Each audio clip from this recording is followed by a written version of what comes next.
Waalaikumsalam. Gimana, Mbak? Mas, aku enggak takut ya. Bahasa Indonesia aja, Mbak. Bahasa Indonesia. Gimana? Oh iya, itu kan aku overstay. Itu gimana ya? Kenapa? Aku harus gimana gitu loh. Overstay. Halo? Halo? Sampean nggak handsfree nggak? Kamu loh? Boleh. Coba, Pakai. coba nggak usah pakai handsfree, Mbak.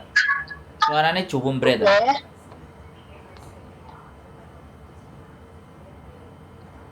Pakai biasa aja. Jangan sebutin nama ya, Mbak. Ya. Jangan sebutin Oke. nama siapapun loh ya, oke? Oke.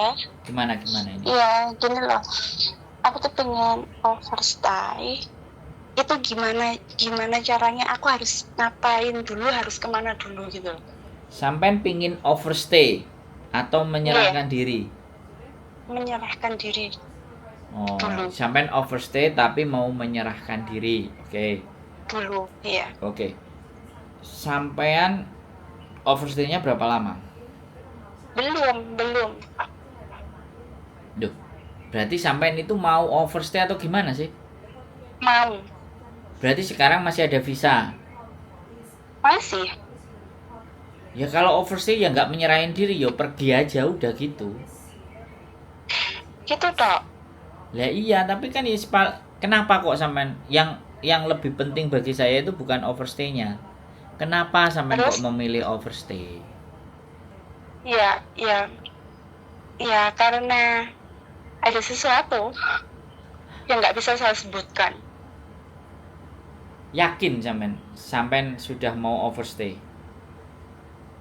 Kesempatan sampean kalau sekali overstay itu sudah nggak ada lagi kesempatan untuk bisa ke Hongkong lagi. Iya, saya tahu itu. Jadi makanya kalau sampean tanya ke saya, aku mau overstay, sebenarnya nggak usah lapor. Yang justru kalau sampean bertanya sama saya, aku itu reason atau alasan kenapa overstay. Apakah tidak bisa dibicarakan yang baik-baik atau kita atur strateginya supaya sampean itu bisa mengatasi masalah sampean tanpa harus memilih jalan overstay. Itu kalau sampean tanya sama saya tak jawab. Tapi kalau sampean sudah aku mau overstay terus sudah masalahku nggak bisa tak bicarakan, nah ini aku gak bisa ngomong aku. Yang saya omongin adalah sebuah resiko. Nah sampean wis, karena anak overstay itu semuanya udah pasti tahu resikonya. Bahkan yang sudah overstay aja kadang masih tanya, bang aku bisa nggak kembali lagi ke Hongkong, aku overstay gitu Pak. Lepas saya overstay nggak ngajak diskusi, giliran pingin balik ngajak diskusi, terus aku kan kudu piye Mbak, saya harus kayak gimana coba? Kalau sampean ini saya nanya dulu gitu loh. Lah iya, aku bilang dampaknya overstay itu ya itu tadi, gak bisa balik lagi dan status tidak bisa menjadi resmi lagi. Tapi suatu ketika sampean sudah selesai overstay, misalnya 5-6 tahun, 7 tahun atau 10 tahun lagi mau jadi turis, ya itu aku juga nggak ngerti apakah dikasih masuk, apakah di stop. Iya, maaf kalau overstay sama paper itu sebenarnya itu sama nggak sih? Beda. Bedanya? Kalau paper itu overstay dulu, terus nggak mau pulang, terus mengajukan paper swaka, meminta swaka. Tapi kalau overstay itu nggak. Jadi kalau mengajukan paper itu bisa ketangkep, bisa enggak. Tapi biasanya mereka ketangkep dulu baru ngajuin paper. Nah bedanya begitu. Tapi kalau overstay sampai bisa nggak ketangkep sampai 8 tahun, 9 tahun, 10 tahun ya nggak apa-apa. Kalau misalnya itu mau pengajuan paper itu kan harus overstay dulu kan ya? Iya. Itu pengajuan paper. Paper. Ya, pengajuan paper itu aku harus ke kolom B itu bukan? Ya, kalau ngajuin paper ya ke Kaulun B, Nah, atau nanti kalau kan ke sampean Kaulun, ketika ditangkap, iya, kan sampean ditangkap tuh. Nah, baru ditangkap kan terus diinterogasi, dimintai keterangan. Nah, bilang aja, iya. saya nggak mau pulang, saya mau ngajuin paper. Ya wes, sampean disuruh ke kantor yang beda. Gimana caranya? Tanya sama mereka yang nangkep pada saat sampean OS. Oh, iya, iya, iya, iya. Oke, kalau gitu. Maksudnya kalau gitu itu gimana? Sampean Iya, menanya cuman, gini loh. Sampean menanyakan sesuatu kepada saya, sedangkan saya itu tidak menginginkan orang melakukan itu. Dan saya mengajak diskusi atau ngobrol, apa sih masalahnya ketika Anda harus memutuskan ke situ itu apa? Apa memang tidak bisa diselesaikan? Apa nggak bisa Tidak ditata bisa. yang jauh lebih baik? Sudah Apakah tidak harus bisa. dengan cara seperti itu gitu loh? Iya, Ya berarti nek dengan cara seperti itu berarti nalar dan cara pikir kita nggak mau mikir. sebelum ini kan sudah difikir, tapi nggak bisa, nggak ada jalan keluarnya gitu loh. Nggak ada hidup nggak, untuk tidak ada jalan keluar itu bagi saya bukan nggak ada, tapi Hidup kan nggak mau. pilihan ya. Kenapa? Hidup kan pilihan, iya Dah. kan? Loh, Jadi setelah sampean masalah memilih itu tidak, memang saya berarti merasa tidak bisa diselesaikan, iya Ah. kan saya harus bisa memilih kan. Dan ini pilihan saya di sini, tapi saya belum mengerti harus saya bagaimana. Makanya saya tanya ke masnya gitu. enggak. Kalau sampean jawabannya tidak ada, hidup kan pilihan, bukan menyelesaikan persoalan. Bagi saya, hidup itu tidak ada yang tidak bisa diselesaikan. Tetapi kalau sengaja kita memilih hidup yang seperti itu, baru saya setuju dengan jawaban sampean. Tapi kalau sampean tidak bisa menyelesaikan, terus akhirnya aku harus memilih jalan ini, itu benar bukan tidak bisa diselesaikan. Tapi sampean milih jalan yang beda, bukan jalan menyelesaikan itu persoalan. Iya, benar. Iya Tapi benar, aku pasti benar sebelum mbak. itu ya. Uh-uh. Tapi mas, sebelum itu apapun masalah itu pasti dicari jalan keluarnya dulu ya. Tapi kalau memang udah nggak ada lagi Bukan nggak ada, jalannya, sampean tidak menemukan yang tepat kurang untuk sesuai berarti itu. untuk diajak berdiskusi dan berbicara tentang masalah sampean. Menungso di dunia ini mbak, masalah itu tidak hanya bisa diselesaikan dengan jawaban manusia. Masalah itu juga bisa diselesaikan dengan kita bertanyanya ke Tuhan. Kecuali, sekali lagi kecuali, sampean wis ndak mau. Aku nggak mau takok ambek orang, aku nggak mau nanya ke Gusti Allah, aku memilih jalan ini. Nah itu beda. Sampean sudah di situ. Karena saya tahu mbak, saya memahami walaupun saya tidak merasakan overstay, saya tidak merasakan paper, saya tahu. Jadi mau mikir. Mergowis kesel ya? Ya, bukan mergowis kesel. Karena dia merasa putus asa. Iya. Sehingga Sehingga itu menjadi jalan keluar terbaik bagi keputusasaannya dia. Sedangkan jalan itu adalah cara dan jalan yang membuat dirinya sendiri sengsara.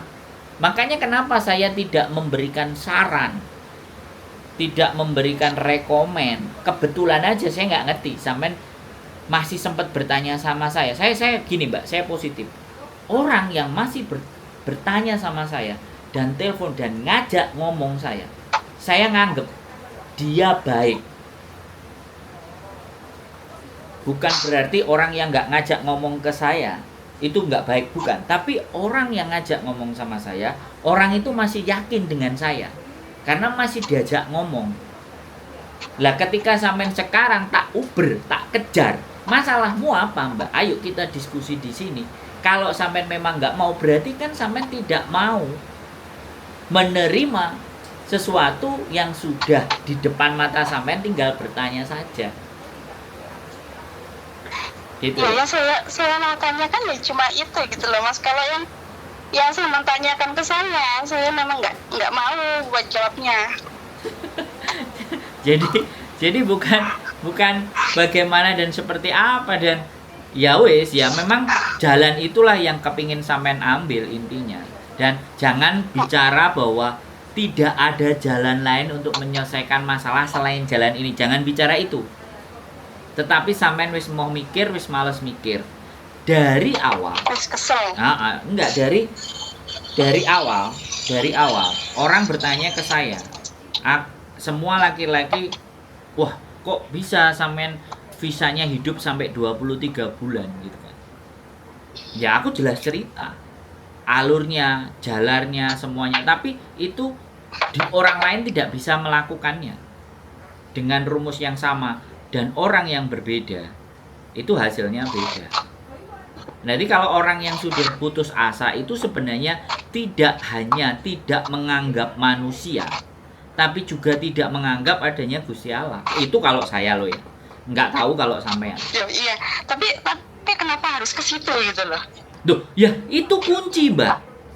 Itu kunci. Jadi gini loh. Iya. Orang tuh memang pendapatnya nggak sama ya.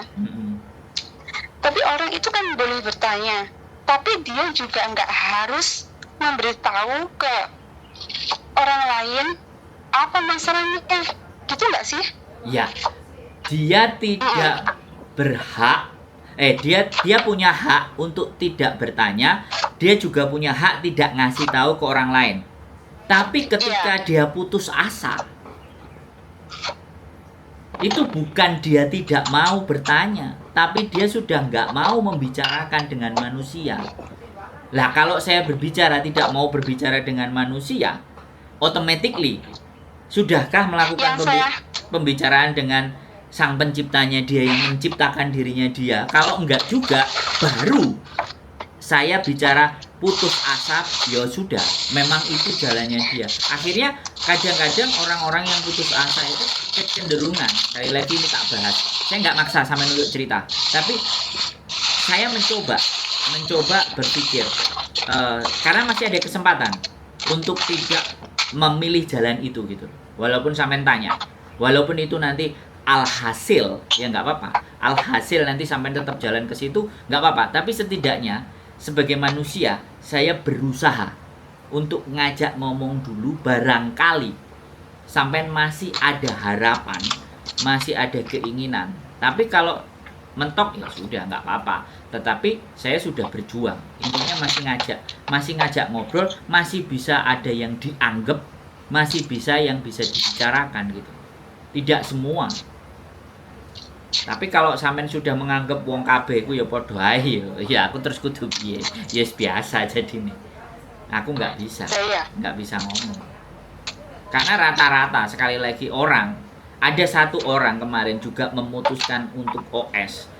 Kalau nggak salah 4 tahun yang lalu. Dia sempat nangis-nangis. Dia sudah nggak bisa saya belokkan. Dia tetap, aku masih butuh uang dan aku tidak ingin ada di dalam majikan ya OS. Akhirnya aku menggambarkan, ya wes, nek itu menjadi pilihanmu. Kalau OS itu begini.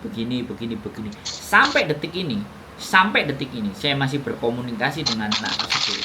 Karena dia tidak melihat saya berusaha untuk membelokkan dan nggak mau tahu, tapi dia melihat, dia mau mendengar masalah saya mau mendengar masalahnya dia.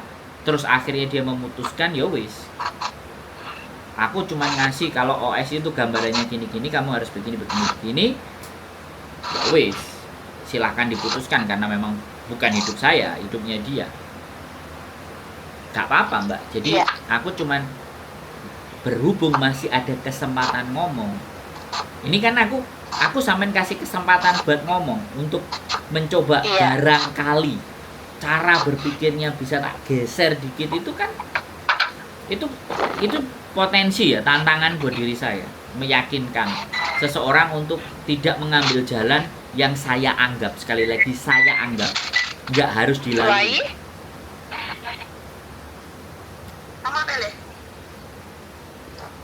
Maaf. Ya wis, kelihatannya ya sampean sibuk, dan pokoknya saya sudah ngomong, Kalau sampean sibuk, sampean Iya, silahkan makasih. bekerja, silahkan Iya, pikirkan. makasih, Mas. Mudah-mudahan sampean baik-baik dan tidak memilih jalan itu sebagai jalan kuat. Oke Mbak, sehat selalu Mbak. Yuk, Iya, bye-bye. makasih. Yuk, assalamualaikum. Oke, buat teman-teman semuanya ya. Jadi saya masih melihat harapan dan kesempatan. Mudah-mudahan nek konten ini sampean delok ya Mbak. Mungkin tidak akan bisa ketika kita ngobrol dan diskusi, karena sampean pasti akan sudah mengalami penolakan dan bisa dinyatakan ngobrol ambek wong wis gak enek gunane. Keputusannya hanya di situ ya gak apa-apa. Itu pandangan sampean. Tapi saya ingin meluruskan pandangan sampean. Bahwa di dunia ini tidak ada yang tidak mungkin dan tidak ada yang tidak bisa.